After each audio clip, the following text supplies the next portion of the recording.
Mister Bagga, क्योंकि expected था कि 10% तक बाजार शायद एक्सपेक्ट करके चल रहा था, डिस्काउंट कर रहा था, लेकिन आप कैसे देख रहे हैं कि ये रियली हायर फॉर एक्सपेक्टेड है और नेशनल बेसिस पर हमें कितना इम्पैक्ट पड़ेगा? Worse than worst case scenario है प्रियंका जी। तो काफी खराब नंबर्स आए हैं।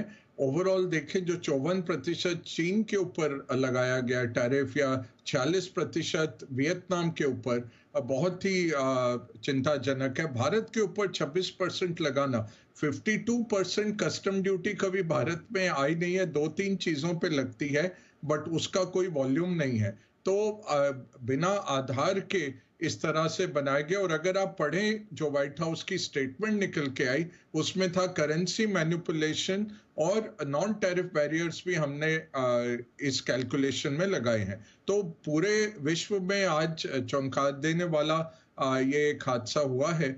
इकोनॉमिक पेन आती है और पैसा निकल के सेफ हेवंस में जाता है। आज हमने देखा सोना बढ़ रहा है, येन बढ़ रहा है, स्विस फ्रैंक में पैसा जा रहा है, जापानी गवर्नमेंट बॉन्ड्स के अंदर पैसा जा रहा है। तो जितने सेफ हेवन इंस्ट्रूमेंट्स हैं वहां पैसा जा रहा है। वियतनाम का जो कंट्री ईटीएफ है वो 10% डाउन है आज सवेरे। चाइना का जो कंट्री इंटरनेट ईटीएफ है वो 6% डाउन है। निकाय तो आप दिखा रहे थे 1200 पॉइंट 4% डाउन खुला। अब ये कितना नीचक है, कितना स्थायी तौर पे ये रहेगा, ये फाइनेंशियल मार्केट से हमें इसका आंसर मिलेगा, क्योंकि डॉलर स्ट्रॉन्गर होगा। चाइना क्या करता है अपनी करेंसी पे? 7.2 पे वो रोक के बैठा हुआ था करेंसी को। 2018-19 में चाइना ने जब डिप्रिशिएट किया अपना करेंसी, बाकी सबको भी करना पड़ा, तब स्टॉक मार्केट से पैसा बड़ा जबरदस्त निकला था और स्टॉक मार्केट क्रैश हो गए थे दुनिया भर के।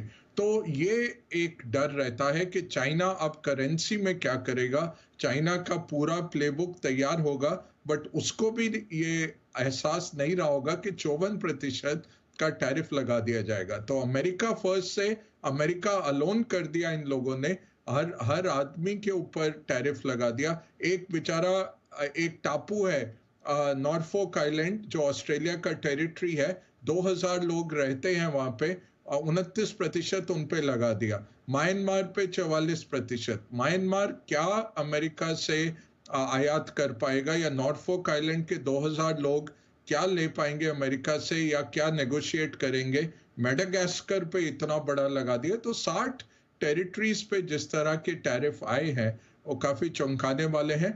वर्स देन वर्स के सिनेरियो हुआ है। Very interesting. In fact mister Bagga, आपने जो हाईलाइट किया एब्सोल्युटली तो ये तो एक्चुअली जिस लाइट में से देखना चाहिए, इसे और डिग डीप करेंगे आज दिन भर। लेकिन ऑफ कोर्स दो बड़े इंपॉर्टेंट कंक्लूजन, ना सिर्फ ग्लोबल ट्रेड वॉर बल्कि ग्लोबल करेंसी वॉर भी इससे शुरू हो जाएगा। बहुत बहुत शुक्रिया ये सारा एनालिसिस हमें बताने के लिए। चले, तो ये मौजूदा ग्लोबल संकेतों के